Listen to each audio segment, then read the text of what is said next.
A few days ago, while doing research for an upcoming book, I came across several photos from an unsolved murder that took place in May of 1954. They portrayed a shocking scene. Two bodies, one male, one female, was discovered.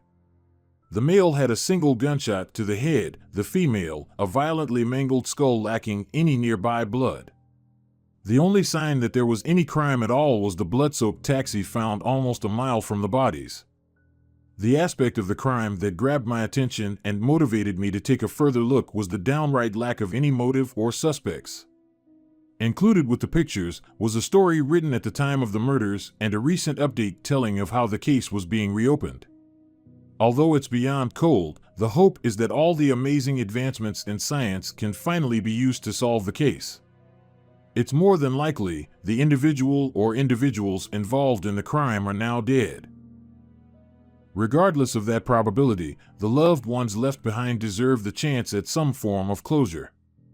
Since I've been unable to think of anything else, I've dedicated my research time to finding out more about those involved in the crime and the area in which it took place. With a few days of intense study under my belt and a small amount of hindsight, I've formed a theory as to what may have occurred that warm, May evening. Before I let you in on my little idea, I want to stress that I have come to this conclusion on my own. The new police investigation has no connection to myself, and the law enforcement agencies working the case have no knowledge of my research or existence, for that matter. What started as an entertaining bit of reading has become a personal search for the truth and a possible chance at justice. No, I never knew either victim of this long-forgotten horror. It is still no less personal of a journey. The way I see this thing playing out is like so. The murdered male, whose name was Alfred Green, had a record of assault on women. One being an attempted rape in which the charges were later dropped. Green was an employee of the Checker Cab Company. It was his blood-soaked cab found almost a mile away from the two bodies.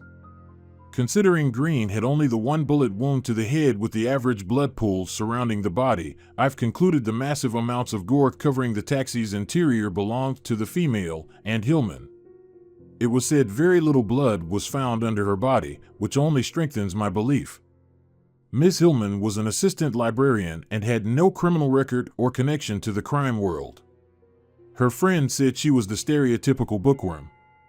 She also had no boyfriend or any romantic entanglements known to anyone at that time. That therefore eliminates the love triangle theory.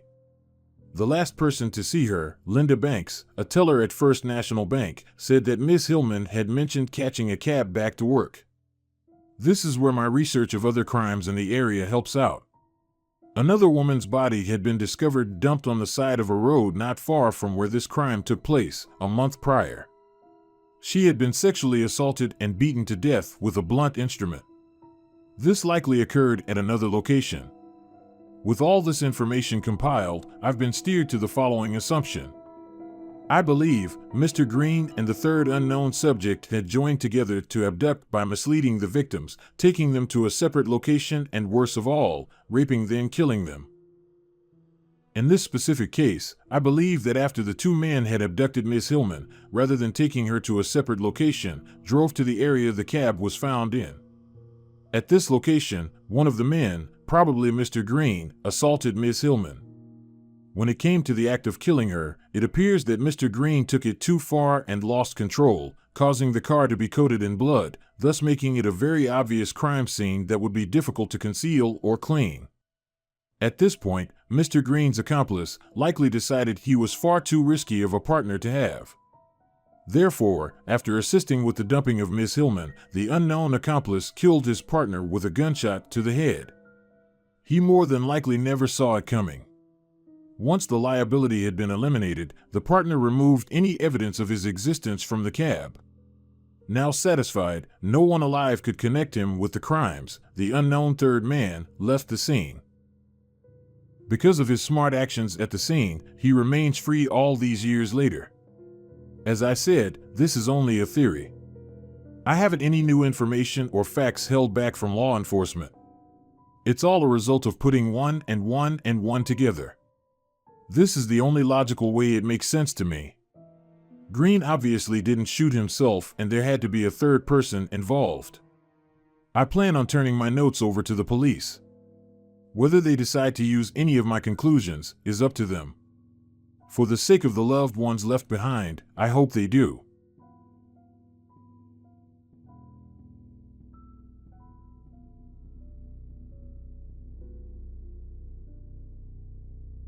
I was in town recently and ran into a friend from college. I hadn't seen her in quite some time.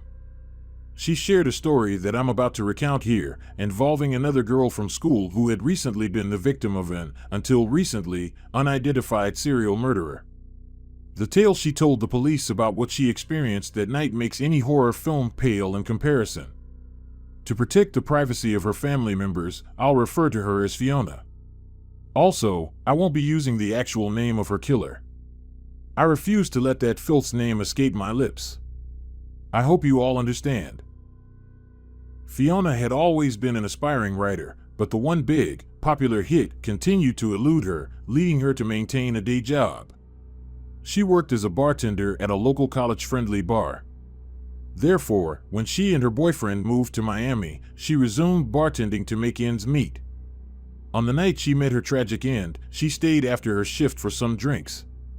Her fellow bartender, who served her that night, noted that she was intoxicated but not falling down drunk. She likely retained some of her decision-making faculties. After you hear what she went through, you might wish she had been unconscious. The bartender on duty called a cab for Fiona, and she left 15 minutes later. That was the last time anyone saw her. This cab ride would turn out to be her final journey. Unbeknownst to the world, her driver, John Smith, had taken the lives of 6 other women over the past 10 years. Fiona was about to become the 7th victim. The only positive aspect of her losing her life is that it brought an end to Smith's decade-long spree. Smith's confession provides us with a first-hand account of the inner workings of a killer's mind that we wouldn't otherwise obtain. I'll do my best to provide a detailed retelling without resorting to unnecessary vulgarity. There's no need for explicit details. At some point during her ride, Fiona nodded off, and Smith took this opportunity to take the cab to an isolated location. He had used this area before to be alone with his victims. Before she realized what was happening, Smith had separated Fiona from her phone and swiftly locked her in a pair of handcuffs, believing that she would be under his control. She resisted her captor, but a blow to the head with a tire iron stopped her. Only then was Smith truly free to inflict harm at will. He claimed there was no actual rape, but forensic evidence suggested otherwise. After the assault, Smith left Fiona alone, apparently assuming she was unconscious. It was then that she took her chance to escape. She was handcuffed, but must have had some hope of finding help. The area Smith had taken her to was heavily wooded and remote. Scratches on her face indicated that she had been running through the woods for a while before stumbling upon a road. Unfortunately, the road she found had very little traffic. When a car finally came by, she managed to flag it down. The bad news was that it was Smith. As soon as he realized she was missing, he had headed for the main road and drove up and down for about 30 minutes until he saw her waving at the car.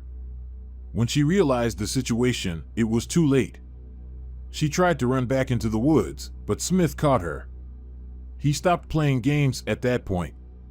After 5 or 6 strikes to the head, she was gone. Her body was left in the woods and wasn't discovered for another 4 days. Before leaving her, Smith did his best to construct a plausible story. If questioned, he could say that he had taken her home and continued with his life. He had a record of her payment, and his prints wouldn't be on anything she owned. From the outside, he had nothing to hide. However, what Smith didn't know at the time was that the police had found a pair of eyeglasses near Fiona's body and traced them back to him.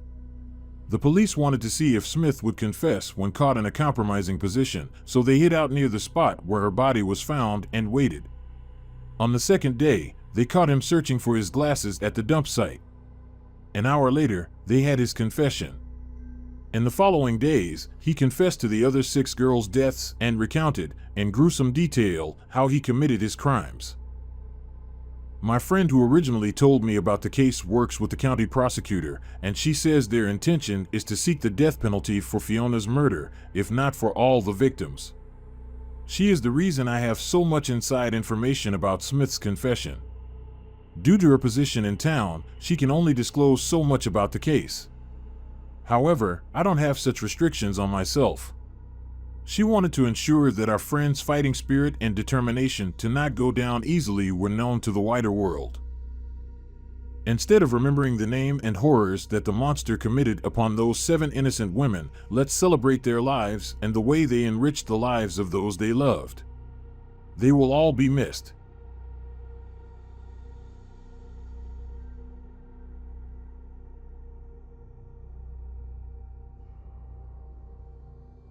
This whole incident I'm about to recount happened during my taxi ride to the airport last week. First, let's start with the basics. My parents separated and eventually divorced when I was 12. As is usual in such cases, it was decided that I would live with my mom and spend the weekends with my dad. This arrangement continued until it was time for me to choose a college. Eventually, I decided to stay in Oklahoma and attend school there. Since I wanted to stay, but my mom wanted to move to Los Angeles with her boyfriend, I lived with my dad during my first year of school. However, every summer since she moved, I've spent a week or 2 with my mom in California.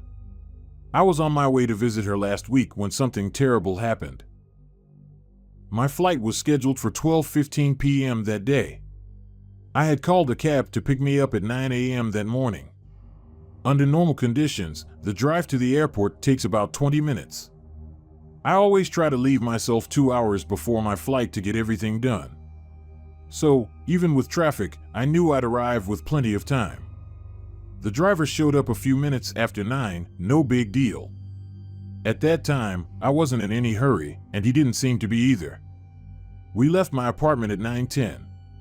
I never expressed any need to hurry, but from almost the second we pulled onto the road, he certainly was. I have a bit of a lead foot myself, so it wasn't until I heard the squealing of the tires that I spoke up. "Look, we've got plenty of time. You don't have to go so fast," I said. I wasn't sure what he replied, but he must have understood me because he eased off the gas for a while. It appeared that he took this as an invitation for small talk. Unfortunately, his accent was so thick that I couldn't understand a word he said. I didn't want to come across as racist, so I nodded along and smiled. It wasn't long after we started our discussion that he began to pick up speed again. He seemed more interested in talking to me than paying attention to traffic. The cab was weaving in and out, dodging cars and bicyclists. Horns were honking all around us. We were stopped at a traffic light about 10 minutes from the airport. A man on a bike was stopped in front of us. When the light turned green, the driver didn't notice at first. The bicyclist had already crossed the intersection when he finally did. I guess he wanted to catch up with the rest of the traffic. He floored it and shot across the intersection. The bicyclist couldn't get out of his way quickly enough, and the cabbie hit him with such speed that he and his bike were launched over the top of the car and into the grass beside the road. I couldn't help but scream. Up until that point, the worst thing I had seen was when another girl broke her ankle at cheer practice. This was far worse. I'm not even sure the cabbie realized what he had done until I screamed. He gave me a clueless look. Until I told him to stop, he seemed reluctant to do so. He made a U-turn and pulled into a parking lot across from the scene. The driver slowly stepped out of the car and crossed the street. People were already gathered around the bicyclist, with a few trying to help him, while others were talking to my cab driver. Since I was still in the cab, I couldn't hear what was being said.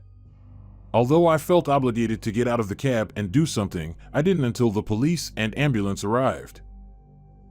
It was heart-wrenching to stand there and watch the paramedics work on the cyclist. I couldn't tell if he was alive when they took him away, but he certainly didn't look good. When my turn came to speak to the police, I told them everything that had happened since I got in that cab. The officer seemed like a good guy, but I couldn't hold anything back. My opinion was, and still is, that he shouldn't be driving a cab. Hopefully, the people who make that decision feel the same way.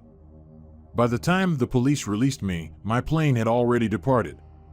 One of the officers arranged a ride home for me, and I rescheduled my flight for the next afternoon. This time I ordered an Uber. The ride to the airport was at a regular speed, and I arrived with plenty of time for my flight. My mother and I had a great time, but that poor man on the bicycle was always on my mind. Since I got back yesterday afternoon, I haven't heard anything from the police about the cyclist's condition. When it comes to my cab driver, I'm not sure if I'll ever know his fate. I plan to call the officer handling the case in the morning, and if I discover anything, I'll let you all know.